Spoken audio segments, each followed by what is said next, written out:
spiritualité du monde, on passe toujours pour aider le nouveau venu à maîtriser les principes spirituels qui seront enseignés beaucoup plus loin. On commence toujours par la métanoïa, c'est-à-dire la repentance ou le changement de mentalité, repentance, changement de mentalité ou changement d'intention, pour pouvoir plus tard, avec tristesse et douleur, regretter le péché qu'on avait commis avant de pouvoir connaître les principes spirituels dans la branche de la spiritualité qu'on avait choisie. Dans le christianisme, c'est aussi la même chose parce que celui qui s'est converti et qui vient, qui se présente, celui-là aussi est dans l'obligation de pouvoir passer par la repentance.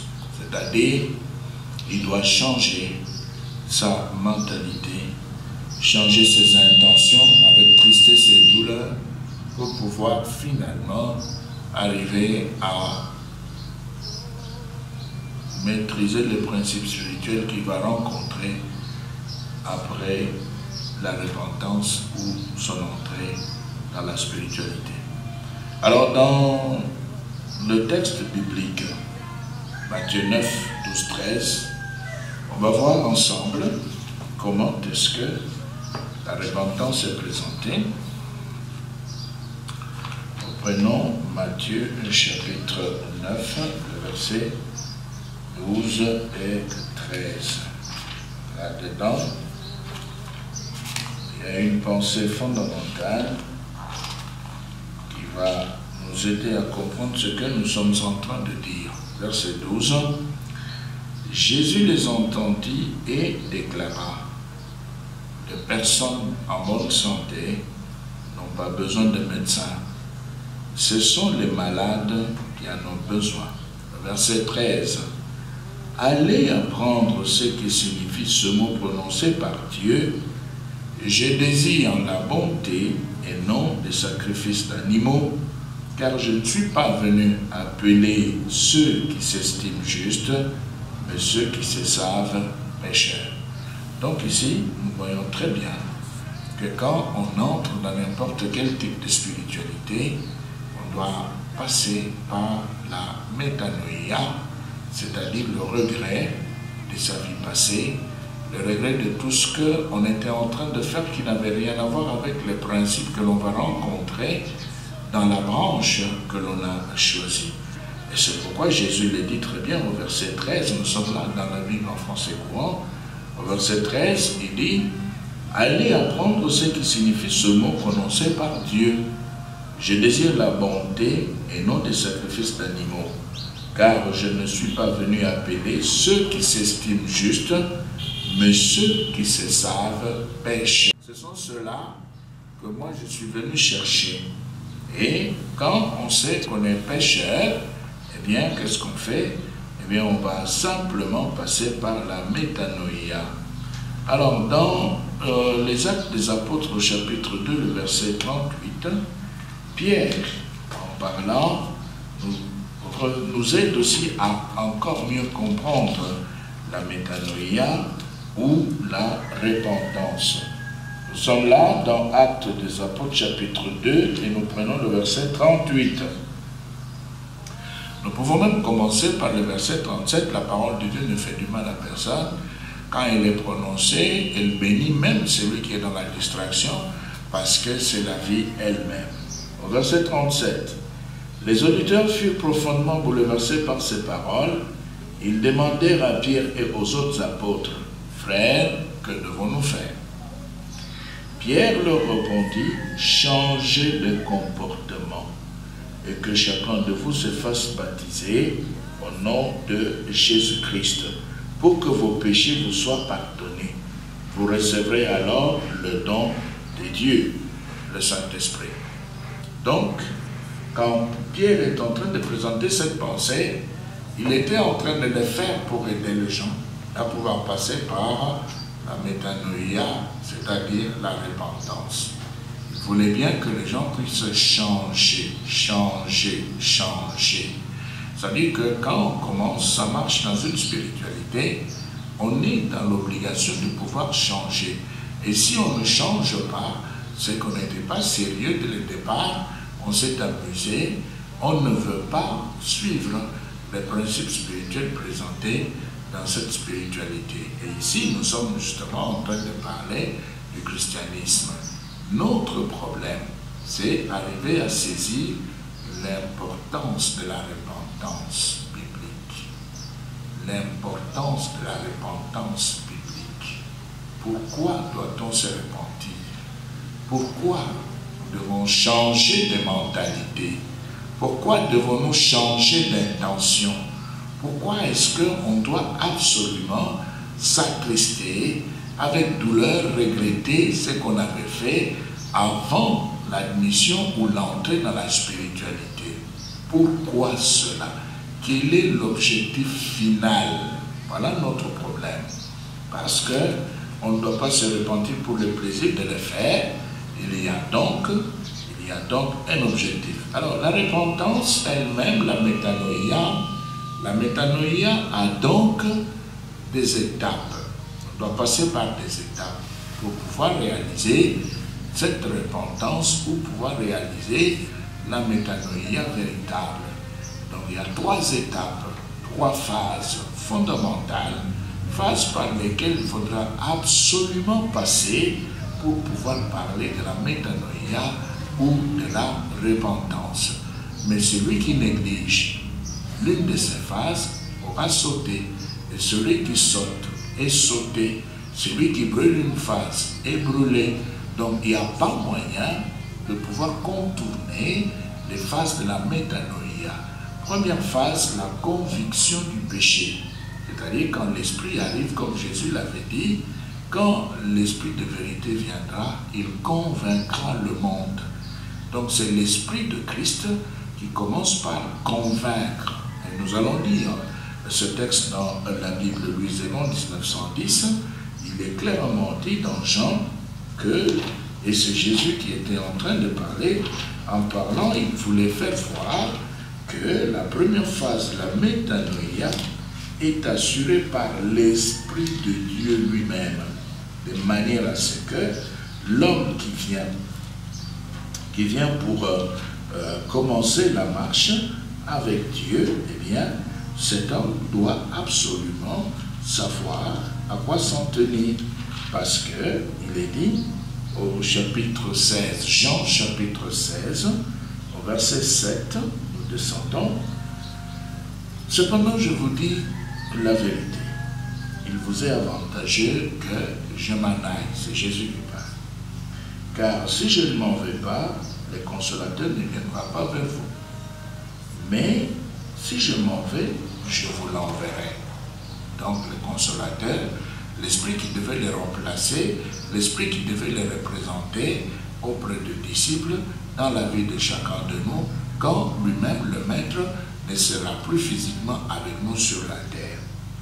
Verset 8.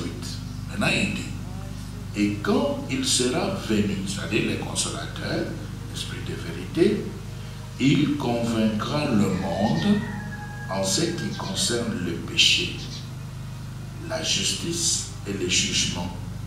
C'est le travail que le consolateur va faire après le Seigneur, c'est-à-dire après la disparition physique du Seigneur. Eh bien maintenant, le consolateur les remplace auprès des disciples dans la vie de chacun de nous, et le consolateur va commencer à faire le travail. Premier boulot, premier travail, il va convaincre le monde en ce qui concerne le péché, la justice et les jugements. Et le Maître explique, au verset 9, il dit, en ce qui concerne le péché, parce qu'il ne croit pas en moi. Voilà. Donc, c'est l'Esprit de Dieu qui donne la conviction du péché. Et nous avons vu que la conviction du péché reste donc la première phase dans la métanoïa ou la repentance. C'est la première phase. Parce que si on n'est pas convaincu qu'on avait péché, qu'on était sorti de voie de Dieu, qu'on suivait autre chose, on faisait autre chose, s'il n'y a pas de conviction, on ne peut pas s'attrister, on ne peut pas avoir de douleur, on ne peut pas regretter quoi que ce soit parce qu'on n'est pas convaincu. On croira donc que les voies qu'on avait avant de pouvoir rencontrer Christ ou entrer dans la spiritualité étaient des bonnes voies. Et alors là, il n'y a pas donc de repentance. Maintenant, après la conviction du péché, il y a une deuxième phase. C'est la phase de la confession. Phase de la confession, nous voyons dans le psaume 32, 1 jusqu'à 5. Là, nous allons voir que c'est une phase aussi importante dans la métanoïa. Psaume 32, 1, 5. Plusieurs personnes n'arrivent pas à respecter ces phases telles qu'elles se présentent dans la parole de Dieu, dans la Bible, que nous considérons comme étant la parole de Dieu, ou comme étant un document qui contient la parole de Dieu. Plusieurs personnes n'arrivent pas à respecter ces différentes phases. On peut reconnaître le péché, mais on se cache, on ne veut pas abandonner, on ne veut pas en parler, et puis de temps en temps, on rentre là-dedans, mais on est déjà dans les milieux de la spiritualité. Et c'est pourquoi plusieurs sont en train physiquement d'avancer à cause de leur présence au milieu des autres dans les milieux de spiritualité, mais ils sont pratiquement en train de régresser sur le plan spirituel parce que ce sont des gens qui font du surplace et qui n'arrivent pas à pouvoir maîtriser ou assimiler les principes d'ordre spirituel. Alors dans le psaume 32, versets 1 jusqu'à 5, nous allons voir la nécessité de la confession. Alors David dit, « Heureux celui à qui la transgression est remise, à qui le péché est pardonné. Heureux l'homme à qui l'Éternel n'impute pas d'iniquité et dans l'esprit duquel il n'y a point de fraude. Tant que je me suis tu, mes os se consumaient. » Voilà.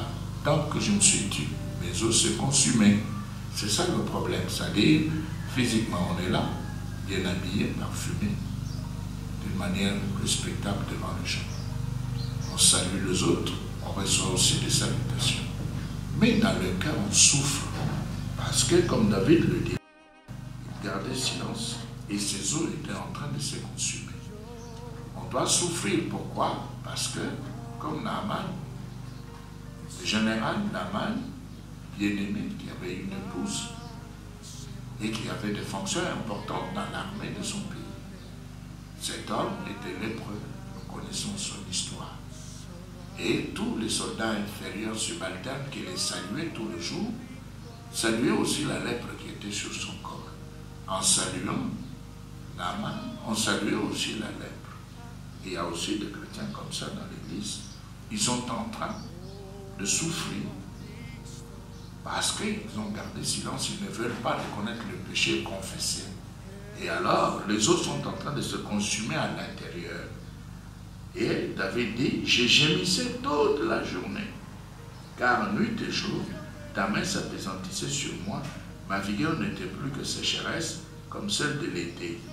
Et je t'ai fait connaître mon péché. Voilà la confession. Je t'ai fait connaître mon péché. Je n'ai pas caché mon iniquité, j'ai dit, j'avouerai mes transgressions à l'Éternel. Donc, c'est la deuxième phase dans la métanoïa, dans la repentance. Il faut passer par la confession, il faut parler. Il faut parler, mais très souvent à cause de l'honorabilité, à cause de ce respect qu'on veut laisser comme un chapeau sur sa personnalité. Qu'est-ce qu'on fait? On va cacher ce qu'on avait fait. On ne va pas parler. Pourquoi? Parce que peut-être on a déjà fait très longtemps dans les milieux de prière. On se dit, bon, il n'est pas bon. Maintenant, quelques temps après, et après toutes ces années, qu'on puisse maintenant apprendre qu'on avait été dans ceci, qu'on avait été dans cela. L'ancienneté tue. L'ancienneté tue. Et c'est ce qui se passe. Et c'est ce que David dit. Je te fais connaître mon péché. Je n'ai pas caché mon iniquité. L'ancienneté fait cacher l'iniquité. L'ancienneté fait cacher la rébellion. L'ancienneté fait cacher le péché. Et celui qui cache le péché continue à pécher. celui qui cache les péchés saute une phase dans la métanoïa, et comme il a sauté une phase dans la métanoïa, Dieu va le sauter aussi. Et c'est ce qui se passe, il ne s'occupera pas de sa personne. Et c'est pourquoi on tourne en rond devant des occasions et des circonstances qui nécessitent la manifestation de la victoire de Christ. Eh bien, l'individu échoue, il n'arrive pas à débloquer la situation parce que Dieu doit sauter cet individu qui a sauté une phase de la métanoïa. Alors après la confession, il y a maintenant la phase qui vient, l'abandon du mal et la soumission. C'est-à-dire, vous avez reconnu, c'est la conviction, vous avez confessé, c'est très bien, vous n'avez rien caché. Maintenant, il faut abandonner, se soumettre à Dieu. Et là, nous pouvons lire dans Luc 3, prenons cela, nous pouvons prendre cela dans ce courant, c'est bien présenté. Luc chapitre 3, le verset 8. On dit ceci exactement pour la dernière phase de la métanoïa. On dit Luc 3, verset 8, voilà, ça y est là. Montrez par des actes,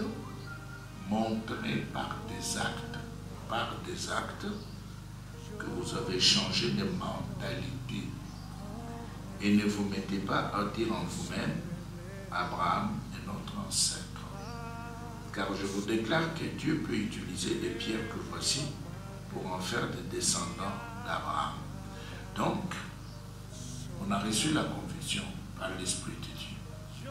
Après la réception de la conviction par l'Esprit de Dieu, l'homme doit parler, confesser le mal, avec tristesse et douleur, regretter tout ce qu'on avait fait, tout ce qui n'avait rien à voir avec la parole que l'on vient de rencontrer.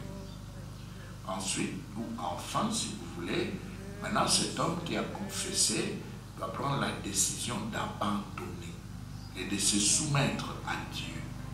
Il abandonne, maintenant il se tourne vers Dieu pour se soumettre à Dieu. Se soumettre à Dieu. Et ce point est important. Parce que s'il n'y a pas de soumission, nous allons d'abord voir dans Actes au chapitre 9, ce que Paul dit. Acte 9, nous allons prendre le verset 5 et 6. Il y a une pensée qui nous intéresse là-dedans. Acte 9, et nous avons le verset 5. Il demanda, c'est Paul qui est par terre sur le chemin de Damas, à l'occasion de sa conversion, à l'occasion de son passage de la doctrine des pharisiens vers la doctrine de Christ.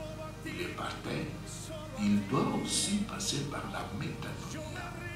Ce grand homme qui avait de grandes connaissances est terrassé par Dieu, il est par terre.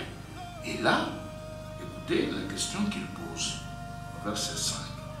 Il demanda, qui es-tu, Seigneur? Et la voix répondit, je suis Jésus que tu persécutes. Voilà. Il a posé la question, qui es-tu, Seigneur? La voix répond, je suis Jésus que tu persécutes. Verset 6. Mais, relève-toi, entre dans la ville, et là, on te dira ce que tu dois faire. Voilà. C'est ça la soumission. Tu as reçu la conviction, très bien, première phase. Tu as reconnu, tu as confessé, ok, coup de chapeau. Troisième phase, maintenant, il faut prendre la décision d'abandonner et de se soumettre. Tu dois te soumettre maintenant à la parole de Dieu, aux principes enseignés dans les Écritures, dans les cas de la spiritualité. C'est ce qui doit être fait.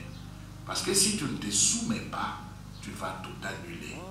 C'est pour cela, nous avons préféré prendre le verset d'Acte 9, et même, on peut aller beaucoup plus loin, dans Acte chapitre 26. Dans Acte chapitre 26, il y a quelque chose au verset 19 et 20 qui nous intéresse aussi. Paul parle de son œuvre. Qu'est-ce qu'il dit au verset 19? Il dit, et ainsi, roi Agrippa, je n'ai pas désobéi à la vision qui m'est venue du ciel. 20. Mais je prêchais d'abord aux habitants de Damas et de Jérusalem, puis à ceux de toute la Judée et aux membres des autres nations, c'est-à-dire nous tous, je les ai appelés à changer de comportement, à se tourner vers Dieu et à montrer par des actes la réalité de ces changements. À montrer par des actes la réalité de ces changements, c'est-à-dire la soumission à Dieu. Mais alors, notre question demeure, pourquoi dans l'Église aujourd'hui, ou dans n'importe quel type de spiritualité, on exige la métanoïa ou la repentance, ou si vous voulez, le changement de mentalité? Eh bien, la réponse commence avec Ésaïe 53, le verset 6.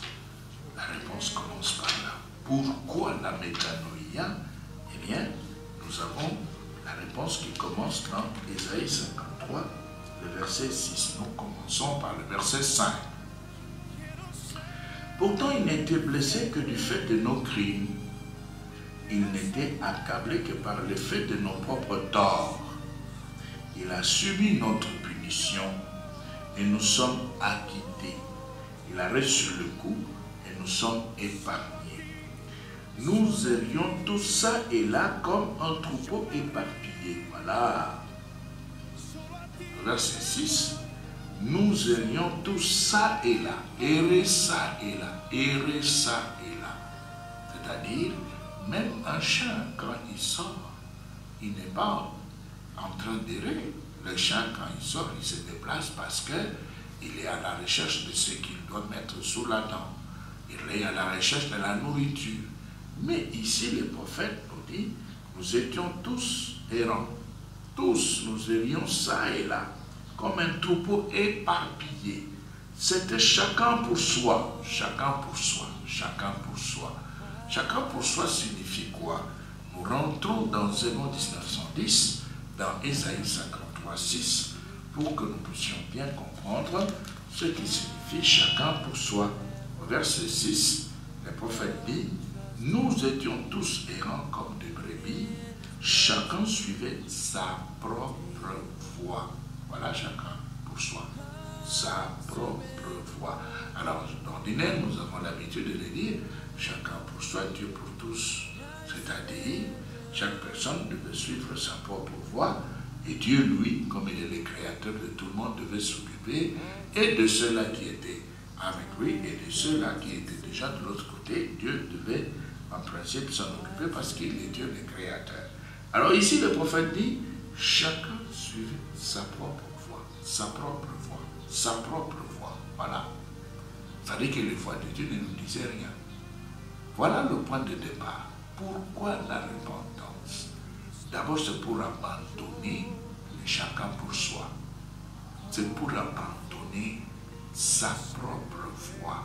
C'est pour abandonner ses propres choix, ses propres désirs, ses propres intentions. C'est pour laisser tomber l'indépendance. On ne doit pas croire qu'on est indépendant. On doit vivre la liberté dans l'indépendance. Quand on est dans la spiritualité, on n'est pas indépendant. On est dépendant de Dieu. Et là, quand on abandonne sa propre voie, on va maintenant entrer dans la voie de Christ. Et une fois dans la voie de Christ, on devient dépendant de Christ.